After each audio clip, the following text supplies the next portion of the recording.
Happy Thursday, everyone. I'm Lisa. And I'm Josh. This is a brother, sister, whatever. Two siblings, no chill, and a whole lot of oversharing. Today, we are deep diving into the all too relatable topic of adulting. One word, overrated. Let's talk about why no one prepared us for this mess and if anyone actually has it all together. But first, it's time for our weekly What If, where we take a wild, unexpected question and let our imaginations run free. Here's this week's question. What if adults could just opt out of one responsibility forever? Which one would you choose? Let's see where this takes us. Okay, there's many things that I would like to opt out of in adulthood, but I think the biggest one for me would be paying bills. I mean, is that really an adulting responsibility? Well, yeah, you don't do that as kids. Like kids. Like, to me, I consider a 25-year-old a kid. No. No? No. I do. Is that 25-year-old still living at home?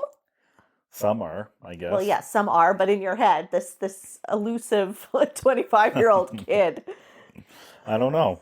I guess maybe both sides of it, you know? I don't know. I guess you're right. Yeah, I guess bills is a big thing. Yeah. Any age. Wouldn't you want to opt out of paying bills? Yeah, of course. Basically to be rich. Basically to have the money that you've earned. Right. All to yourself without, giving it to the man. Well, Dubai, you pay no taxes. I know. And so everything is yours. So for I guess it's for the obvious reasons. I get to do what I want, keep what I want. Yeah, I feel like that frees up a lot of things, right? So not only do you have that money, but that money then that also brings freedom. Mm-hmm. Freedom to travel. So does this mean you're not working? No, you would still work. I'm cool with working. Yeah. I just don't want I want my money to be mine, like all mine, and still have everything else too. What about you? Oh man, I don't know. That's really tough. I mean, obviously it's very tempting to just say the same thing. Endless money or not paying bills. Either or would be good. Mm-hmm. But I guess if I had to say one thing that I would opt out of adulting, just want to be by myself. Really? Yeah.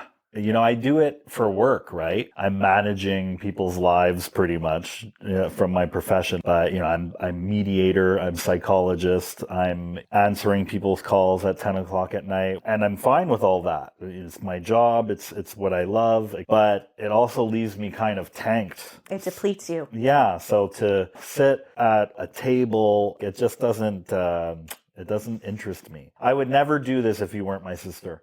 Really? Like even this right now? Yeah, no, there's no way. I love it. I love what we're doing. I love all of this. But to do it with someone like just cause? No way. Does that make sense? Yes. It's the pretense of it all, really. Because there are moments, I'm sure, like you said, like this kind of a scenario, this vibe, you and I, you're enjoying it and you've come to the table wanting it, as opposed to certain social situations where it's being kind of almost thrust upon you and you don't want it. And therefore the pretense that needs to follow that in order to... Wow, you just enlightened me, actually. You know what I think it is? What? I don't have anything in common with that person. So for me to sit down and have a conversation, I don't know what to talk about. I know that might be very small-minded, because sure, if I sat down with someone that had one of the passions I have, shoot, I'm sure we could really get into it. Yes. But it's always the same. So it's mostly the expectations of it. Well, what am I going to say? I lifted, 225 today at the gym. It's hard for me to find a rhythm with other people. Maybe that's where my autism comes from. I'm just one of those lone wolf type of people. Well, I could kind of relate to that a little bit in the sense of I have my few little people that I like. Mm-hmm. I enjoy their company. But to seek out new individuals and new social settings and all that, that's kind of not really my vibe either. Yeah. And so I kind of get it. Has nothing to do with likability. That was a little deep for a weekly what if, huh? I know. let's talk about kind of like the illusion that we were sold about adulthood. How we as kids perceived adulthood. Oh, What is the first thing that comes to your mind? Like put yourself I back can't in wait the to get mindset. out. There you go, right? Yeah. Can't wait to get out, make up my own rules. That was a big thing for me. I remember feeling, oh, I can't wait to get out so I don't have to listen to anybody. Yeah, we thought it was going to be so greener on the other side. Absolutely. That was I think most kids go through that. Now, of all those things that we mentioned, perceiving adulthood to be, what was the biggest slap in the face for you? It's not as cheap as I thought it was. Yes.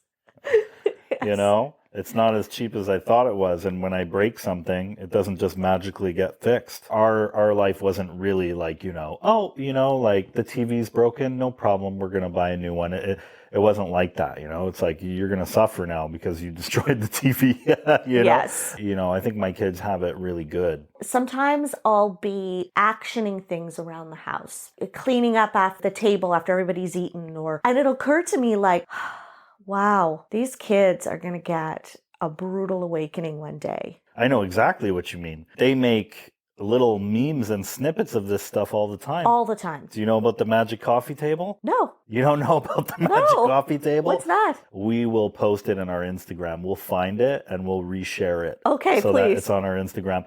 I could picture that with some of the things that I take for granted, that I can admit to. For example, body wash.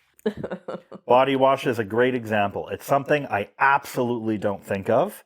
I know I should. And I notice that, oh my gosh, I think my body wash is magic. No matter how many times I use it, no matter how empty it almost is, the next day there's a full thing of body wash. It's magic. So I get it.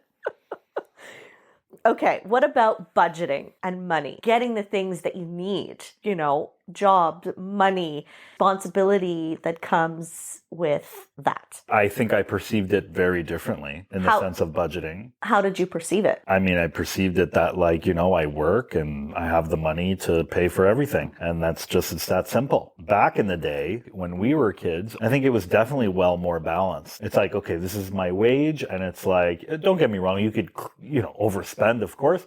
But, I felt like, okay, homes were $50K.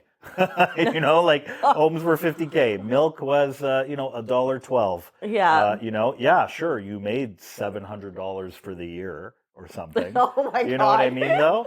And you had to, so I think this day and age, it's very different. I think people like just below us generation-wise, but I find that they're very lucky because the social media boom, the crypto boom, these were all facets that 20-year-olds could kind of get on. These very young people with houses the size of like a freaking city hall. So you feel then that this generation now has more opportunities, different opportunities than we did growing up. I think that's the best term for it because I have zero complaints with everything I'm doing right now. The perfect amount of luck, hard work. I definitely feel like they have different opportunities. And even if we look at our children, it's going to be even different opportunities. As always, everything evolves and you feel like the opportunities were different. I remember growing up, high school was really thinking about like the career that you want to head towards.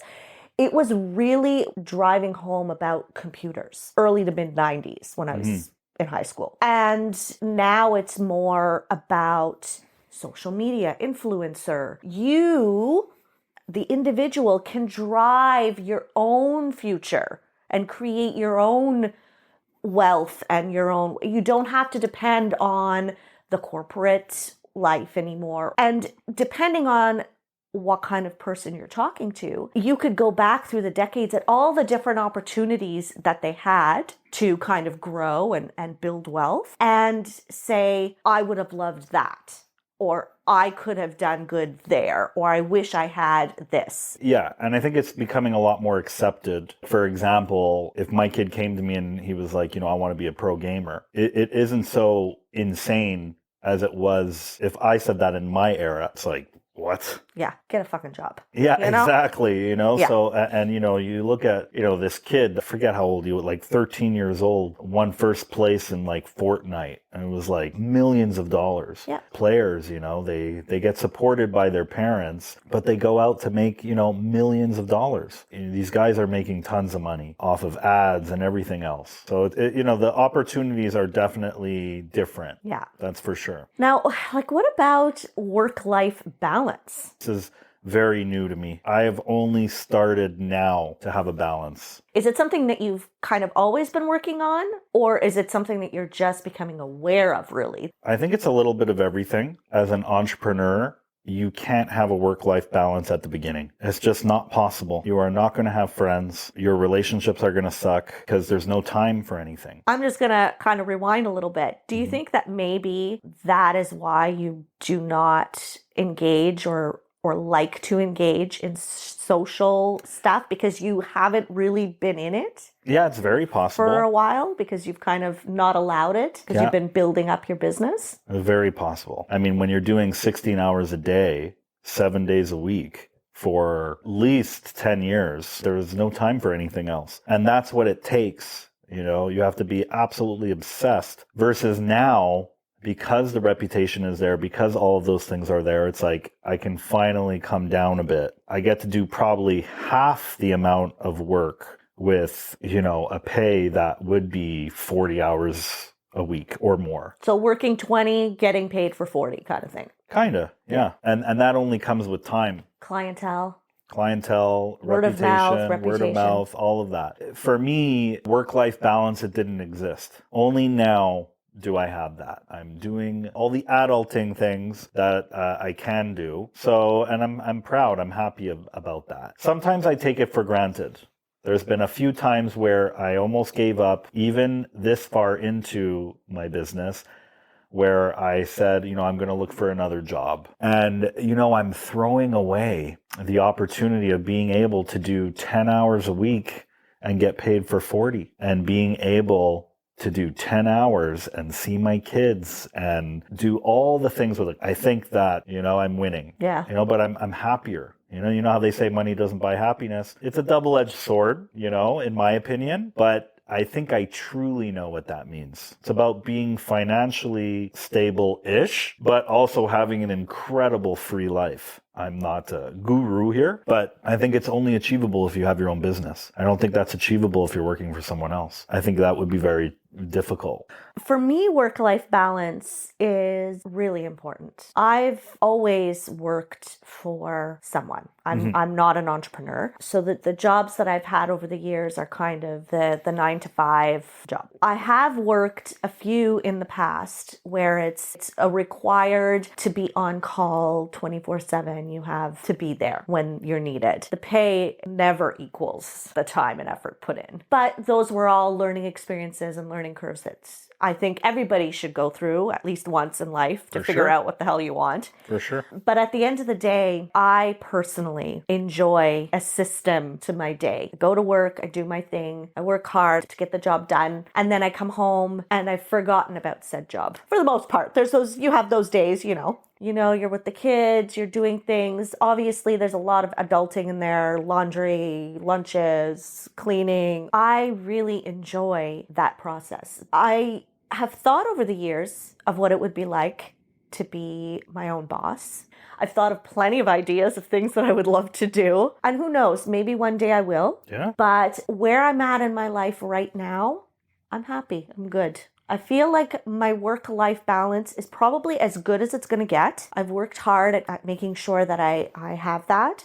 Well, stability too. Yeah. There's something to be said about stability, Of course. Yeah. Of course. I mean, this is why there's so many more employees than there are entrepreneurs. Well, I would assume everybody would be owning their own business and nobody would be working for them. I really do think that you have to have certain qualities to be a successful entrepreneur. You have to have the great idea. That's the first thing. But then there's the patience, the resilience, the tenacity, keep grinding, keep going, like having that vision and never wavering. You almost have to be a little crazy.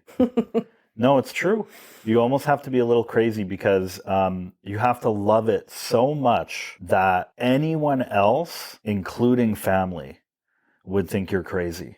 You're crazy to keep doing this. So you have to be so crazy that even when it hurts, you don't want to stop. If you look at all the big entrepreneurs, it's always the same common attitude. Well, adulting might feel overrated, maybe even a little bit like a scam. But here's the truth. It's okay to not have everything figured out.